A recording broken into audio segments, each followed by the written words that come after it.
Hey everybody, this is Dave from FFDraftPrep.com.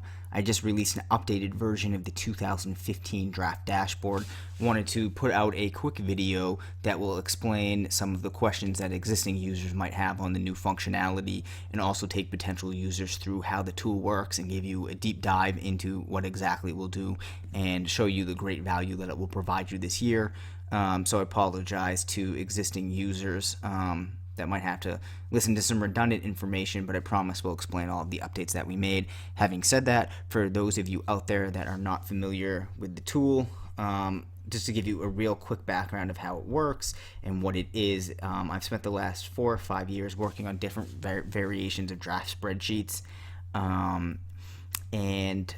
recently published a book where I talk a lot about draft strategy and different concepts that you should consider as a draft is progressing. I've tried to make the most streamlined tool available that gives you all the pertinent information that you need.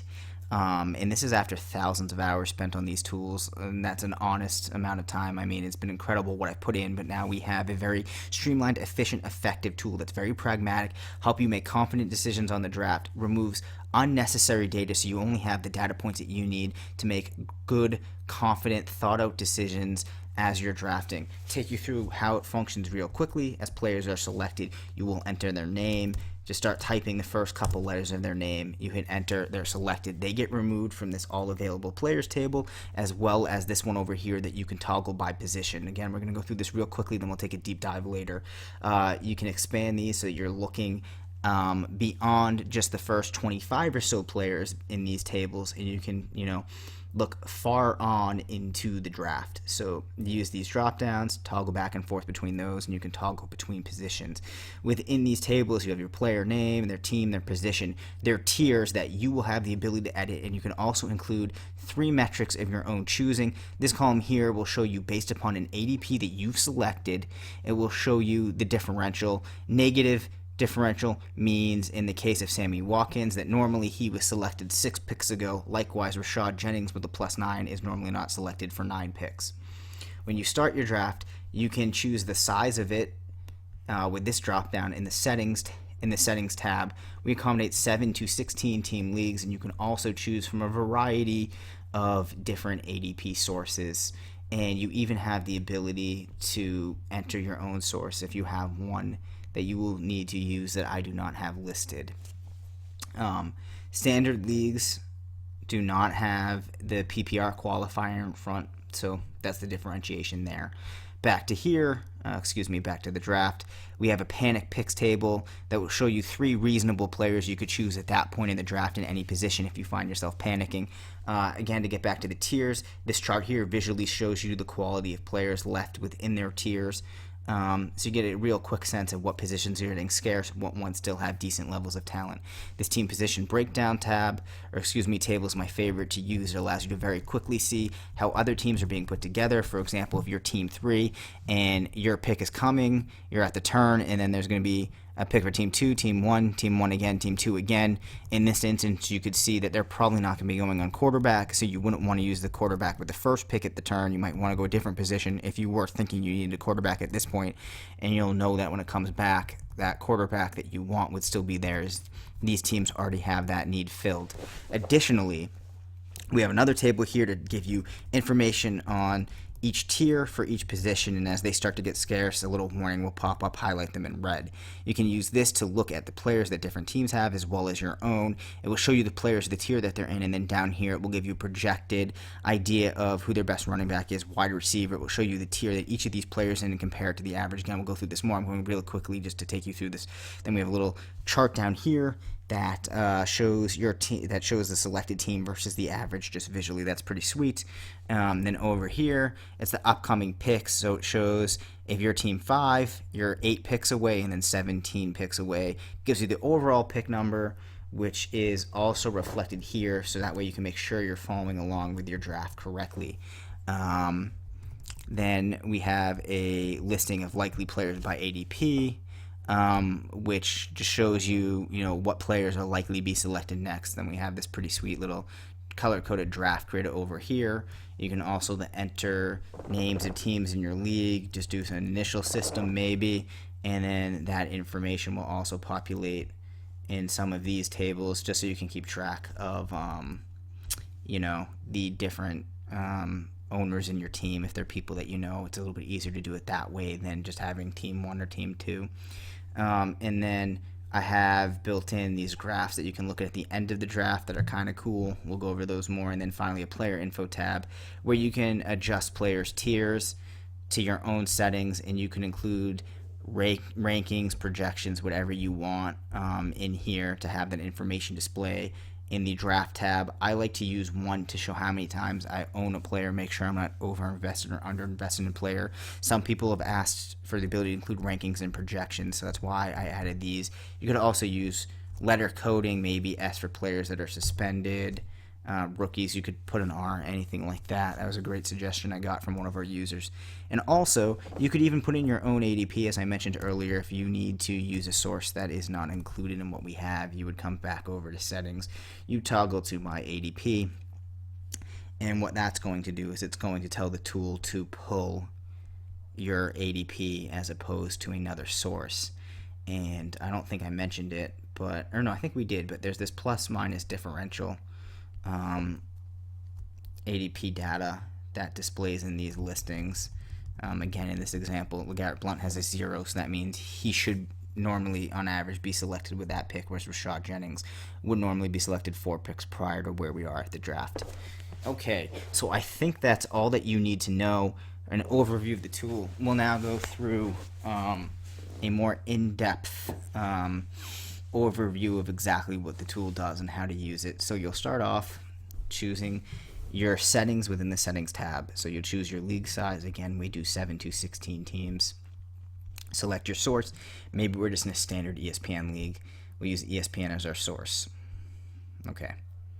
Prior to the draft, and for those of you out there that have been using the tool and have noticed that we do put out a significant amount of updates, the cool thing is that going forward, you won't need to re-input the information that you've entered into this tab.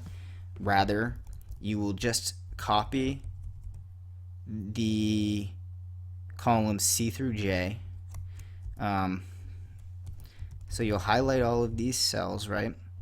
And you'll just simply hit Control-C in the prior version that you have. After you've downloaded the updates I'll send out, you would come back into that file.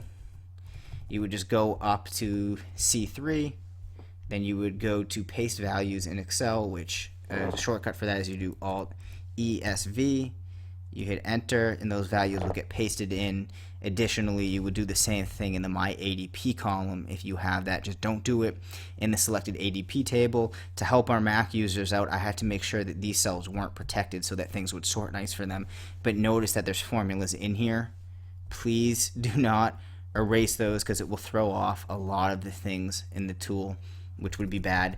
Additionally, don't change the spelling of players' names, as that will ruin the way that they get pulled off of these draft boards. So again, make sure that you don't change any of the data in the player name column, as well as don't overwrite any of these formulas or try to change them in here on accident or anything like that. So just be careful about that because it will mess things up.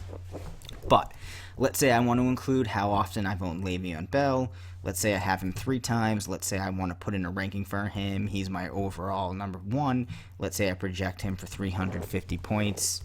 Let's say Antonio Brown. Terrible example, but if we made him tier 3, we'd update that here. And then we would have, maybe we've owned him twice. We have a ranking for him of wide receiver 7, obviously just an example, 275 points. If we come back over to the draft now and we pretend that we're at the beginning of it, remove those players, you'll notice that Le'Veon Bell over here, those metrics that we just included are now displayed. So in addition to his tier, you can also see that we would own him 3 times, and you can even change the titles in here. So we could go owned, rank, project, and if we come back over to the draft, those will now be changed up here. So you could see that. And again, you can do this for all of the players that are included. We have, at this point, almost 600 players. So really anybody that gets selected in your draft, should be able to be pulled right off of these listings, and additionally, you can customize this for basically every fantasy player that you reasonably consider. So you go through, you enter all these in, and then what you can do is you can change the way that information is displayed over here in these listings. For example, right now I have it sorted on tier, and the best way to do this is to sort by your selected ADP first, and you'll do that smallest to largest, and then you will also sort then tier smallest to largest, and what that is going to do is over in the draft, now for each tier you will see, and if we put this back for players 1 through 25, you'll have your tier 1 players at the top, and then it works down to tier 2, and then it will be sorted by ADP within those. Likewise, let's say that you wanted to go by ADP. Something that you might find is that as the draft moves along, you have all quarterbacks hanging out here because a lot of the tier 2 quarterbacks will normally still be available later in the draft. You can remedy that by changing things just to your ADP smallest to largest. And now if we come back, you'll note that the tiers are out of order, but the ADP is in order. So you can play with those, and you could also sort, or you could sort on your different metrics here. I don't have anything built in there, but just to show you what I mean, again, if we were to put in rankings, and let's just put, some things out of order, not even do it for all players. 8, 9, did I leave out 4?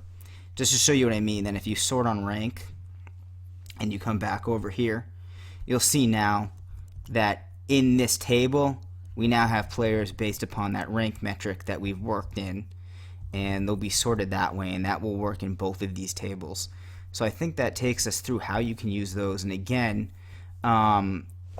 if you're going to be filling this out for the first time, what you can do is you can come over to this column. You can isolate a position by clicking this little arrow down. Come up here, you remove the select all, and we want to do our running backs first. We'll select running back. Now we're only looking at running backs. Do ADP smallest to largest might help facilitate you entering in the tier information, and you can update all this information here. So just to show you, if we change Matt Forte to a tier 6, and we were to come over to this view, we'll see that Matt Forte is now at tier 6. But again, if we were to, and I'd recommend this every time you leave this tab, go smallest to largest, and then don't go on bye week, then you go tier smallest to largest, and we come back, you're going to see that Matt Forte is now missing because we indicated that he was a tier 6 running back. So when you're ready to go to quarterbacks, you just switch over to quarterbacks. I find that's the best way to fill this out. And then again, if we do release updates, you'll simply copy all of the information in these tabs, but you won't copy column K, which I had to leave unprotected, but please don't overwrite that. And then you'll paste the values again, which in Excel you can also do by going to home, and then if paste was selected, you hit paste here, and you'll see these. Might want to just show you. Control C to copy, and then you'd go up here, paste. You'd come down, paste values right here, and that will keep the formatting all nice and everything. So I think that takes us through that. Then in the draft, again, as players are selected, you start typing their name. Immediately in the earlier rounds, the name will pop right up. If I hit enter, you'll see that Jamal Charles right here disappears. He's gone. The tier information will be updated. So again, you look down in this little graph here, you're going to visually see tier 1, tier 2, tier 3, 4, 5 for each position, so you can gauge the quality of the players that are left there. Again, this panic picks, what I did was I incorporated an element of ADP as well as what you've included in the player info tab to give 3 players that could reasonably be picked. It's not going to be perfect, but if you find yourself on the clock before you expected to be, or you get distracted, what have you, if you look here, find a position that you're thinking about, those are 3 guys that it won't be, terribly wrong of a decision to select those guys, as that's what most players will be doing. Again, this team position breakdown shows you the construction of every team. Just to show you, if we put in players now, you can see how each team is building their roster. I like to use that when I'm picking at the turn, and you can very easily see, you know, how many players are going at each position and what the teams around you might need to do and how they're building their teams. Again, you have a players available by tier table here, which I think is self-explanatory. This pie chart that will show you for tiers 1 through 3 which positions have the most players available still remaining, and then you can toggle back and forth between teams up here just to see their players, and then projections of who their best player at each position will be, just based upon their tier, and that's compared to the average and reflected in this graph here. Upcoming picks is pretty self-explanatory, and as I mentioned, this has recently been built in. You can enter a team name up here, and then that is going to pop that information into this upcoming picks table, as well as into the team overview. When you toggle back and forth between that. So if you're playing in a league with people that you know and you know some of their strategies and tactics, that might be useful to you. This is just likely picks based upon ADP, and then we have this table here, which kind of serves as a draft grid, which you can also use to kind of gauge where things are in the draft. Let me think of any other important items that we should hit upon. Again, you can use these to toggle where you are in the draft. Then another thing to mention too, for those of you that don't use Excel a lot, a quick way to get around is you hold Control and then you hit the arrow keys and it will jump you very quickly. So if I need to get back to this drafted players column, but I'm over here in the team position breakdown, I'll hold Control, hit the left arrow a couple of times, hold it down. We very quickly get over to this table. I'll then hit Control and the down arrow takes me down to the last player selected, move down one more and start typing Arian Foster. He's gone. Recently injured, so that ADP is going to be very different, but that's a useful thing to know. And again, if you have any questions on this, just send us an email. We'll try to get back to you as soon as we can. And the final thing to note is that we have this little tab here, which is kind of more for fun, but it's just graphs. I'd recommend you look at this at the end of the draft, but what it will show you is, again, whatever team you have selected in this table here.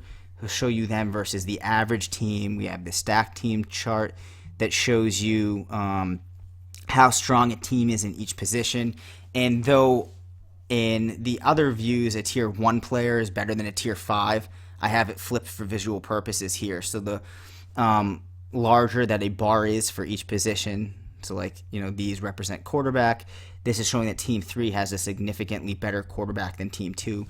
And these are weighted to incorporate the top 3 or 4 players that you have within each position. So it's your top quarterback, your top 3 running backs, your top 4 wide receivers, your top tight end, and those are, again, weighted upon the tiers of each player within those positions to give you an idea of how your team was constructed compared to others.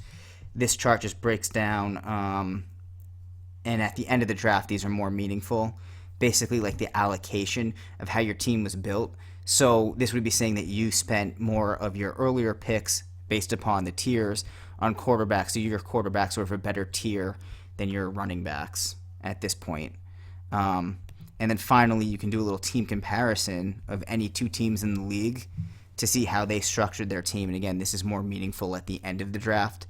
So you could see here, this team, team 1, their running backs equate to an 8 out of 10, whereas team 6, their running backs equate to a 7 out of 10, and that's using the tiers but flipped for numbers that are a little bit easier to follow in the charts. And then finally, this graph here, you can also look at as the draft is progressing, and this one will have meaning, and it just shows you each position, what's remaining in each tier. But again, these are more useful and more meaningful at the end of the draft. And another limitation to this, though, is be careful when you're looking at this, because the onesies positions, like tight end and quarterback, can kind of give you odd results, right? Because a tier 1 quarterback is going to be worth a lot of points in this, and compared to like a tier 3 quarterback. But remember that this is weighting those four positions the same, even though in reality you might only be playing one quarterback, but you could play five wide receivers. So inherently, that value of the five wide receivers actually impacts your team more than the weight of that one quarterback, which is a reason to wait on quarterbacks this year. So I think that's taken us through everything you need to know about this new tool, the updated draft dashboard. We have another video on extra hints and tips or something along those lines that we did for the old version of the tool, but it will still be applicable and just has some more things that you can consider. A final thing to mention, you might find that as the draft is going along, quarterbacks, especially the tier 2 guys, I might have mentioned this, start hogging the all available players table. That might be when it makes sense to toggle this to smallest to largest ADP and then just leave the screen. And then in this table, you're just going to go based upon ADP from 1 to 25 and what have you. Whereas I like to go selected ADP smallest to largest, then do it on my tiers so that when we come over here, we're seeing my highest tier guys first, sorted then on their ADP, and then my other tier guys. Now let's see, what did I do there that did... and make sure too, this is a good example, right here I forgot to change this view so that it's not just quarterbacks. So you got to go back to select it all, put in all the positions, then sort smallest to largest, then do tier smallest to largest. So it's important to make sure that you don't have only a single position isolated and that you're going ADP smallest to largest, tier smallest to largest to kind of get that default view that I like. So I think that takes us through everything. Finally, just another note. This works really well. I know it seems like it might be intimidating to enter every player as they're selected, but it's super quick. Everything updates nicely. You have this streamlined view of things, and I think that it will really help you out this year. You'll be able to monitor what the teams around you are doing. You'll be able to look ahead and plan, and you'll be able to make sure that you're executing your strategy in a way that makes sense by considering positional scarcity, the construction of your team, and also you can customize this so that the data that you're getting on players is what you really believe and what you feel are from sources that you trust, and you have these different metrics that you can use, and you can change these to whatever titles that you want. So I think that takes us through everything. Again, if you have any questions, just let me know. Shoot us an email at ffdraftprep@gmail.com. Go to the site. We have some things out there that might help you, or even just leave a comment on the video and we'll get back to it right away. So hopefully that helps. Thank you to everybody that gave us feedback that we incorporated into this new release. It was really helpful, and thanks for watching.